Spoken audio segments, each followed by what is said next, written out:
T20 உலகக்கோப்பை பிப்ரவரியில் தொடங்கவுள்ள நிலையில அதற்கு முன்பு இந்தியா இன்னும் 10 T20 போட்டியில தான் விளையாட இருக்காங்க. இந்த தருணத்துல இந்திய ஆல்ரவுண்டர் ஹர்திக் பாண்டியா சயித் முஷ்டக் அலி தொடர்ல களமிறங்குவது உறுதியுமே ஆகியிருக்கு. முழு உடல் தகுதியை எட்டியுள்ளதால எதிர்வரும் சவுத் ஆப்பிரிக்காவுக்கு எதிரான T20 தொடர்ல இந்திய அணிக்கு திரும்புவார் அப்படின்னு எதிர்பார்க்கலாம். இதே போல சுப்மன் கில்லுடைய வருகை அவருடைய உடல் தகுதி பரிசோதனைகளை பொறுத்தே அமையும் அப்படின்னுமே பேசப்படுது. கடந்த 2025ஆம் ஆண்டு ஆசிய கோப்பை சூப்பர் சுற்றுல இலங்கைக்கு எதிரான ஆட்டத்துல பந்து வீச தொடங்கிய ஹர்திக் பாண்டியா ஒரு விக்கெட்டை வீழ்த்திய நிலையில காயம் காரணமாக அவசரமாக களத்துல இருந்து வெளியேறினார். அதன் பிறகு போட்டி முழுக்கவே பங்கேற்கல. அன்று முதல் சிகிச்சைக்காக பெங்களூர்ல உள்ள BCCI சிறப்பு மையத்துல தான் கழிச்சிருக்காரா. இது தொடர்பாக BCCI நிர்வாகி ஒருவர் சொல்லும் பொழுது அக்டோபர் 21 முதல் நவம்பர் 30 வரை ஹர்திக் மையத்தை விட்டு வெளியேறவே இல்லை. விளையாட திரும்புவதற்கான நடைமுறைகளை அங்கு நிறைவு செஞ்சிருக்காரு. தற்போது T20 போட்டிகள்ல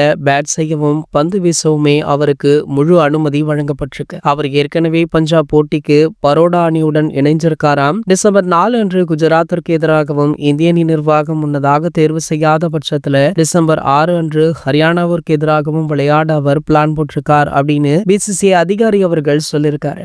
இதற்கிடையில டிசம்பர் 9 அன்று தொடங்கவுள்ள சவுத் ஆப்பிரிக்காவுக்கு எதிரான 5 போட்டிகள் கொண்ட T20 தொடர்ல அவர் கண்டிப்பாக பங்கேற்பார் அப்படின்னுமே எதிர்பார்க்கப்படுது.